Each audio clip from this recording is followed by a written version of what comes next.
అబ్బబ్బా ఉండండమ్మా, నీకే చెప్పేది. నెట్టకండి. ఏమ్మా చూస్తే నెల నిండినట్టున్నాయి. అబ్బే ఇదేమిదో నెలే, నిండడానికి ఇంకో నెల టైం ఉంది. నా ఉద్దేశం నీకు నెలెప్పుడు నిండుతాయని కాదు, అంత పొట్టేసుకుని కుస్తీ పోటీ లాంటి ఈ క్యూలో నిలబడి సినిమా చూడటం అవసరమా అని. చెప్తే వింటేగా ఇంట్లో గోల గోల చేసి ఈ అమ్మగోల సినిమాకి తీసుకొచ్చింది. గట్టి మీకు పెట్టాలి. వెళ్ళం కష్టపడుతుంటే చూస్తూ ఊరుకోకపోతే ఆ టికెట్లు ఏవో మీరు తీసుకురావచ్చు. నీకేమో బాగా చెప్తావు. ఒకసారి అటు చూడు, కాలు పెడితే వేలు కూడా మిగలుతావు. ట్రై చేస్తే దీన్ని బొట్టు పోతుంది తప్ప నీకేం పోదు. ఆ సున్నా తీసేయండి సార్. చంద్రమాస్టారు మీరా? కాదు, జయప్రదని. నీతో సినిమా చూడాలనిపించి శారీ తీసి ప్యాంట్ తీసుకొచ్చా. ఇక్కడ కాదు, అక్కడ చూడండి. నాకు చిన్న సందేహం.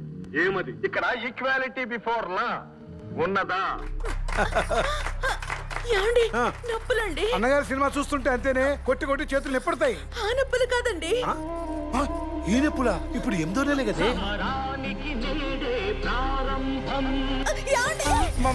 ఎవరన్నా సాయి చేయడమ్మా. దడిగట్టండి. వాడికి లోపలేం లేదే. మీకుంటే ఏం లాభం? నాకు ఎలాగో ఏ నొప్పుల భాగ్యం లేదు. ముందు నోరు మూసుకొని బయటికి వెళ్ళండి. జాగ్రత్త అమ్మా. అలాగే. చంద్రం గారు ఏమి కంగారు పడకండి, ఏమీ జరగదు. లోపల ప్రసవం జరుగుతుంటే ఏమి జరగదని చెప్తావేంటయ్యా?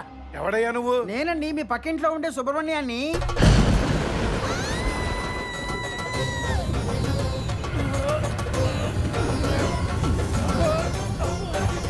ఏమండి మీకు మగబిడ్డ? అనుకున్నానే, నువ్వు వాడెవరితో పంచి లాగినప్పుడే శకునం వదిలింది. మగపిల్లాడే పుడతాడు అనుకున్నానండి. బిడ్డేంటి ఉడుకు పలుకు లేకుండా ఉన్నాడు? అబ్బే ఏం లేదండి, అడ్వాన్స్ ఎంట్రీ కదా. ఎర్త్ మీద బెర్త్ కన్ఫర్మ్ అయిందని ఇంకా తెలిసి ఉండదు. ఒక్క నిమిషం నేను చెప్తానండి.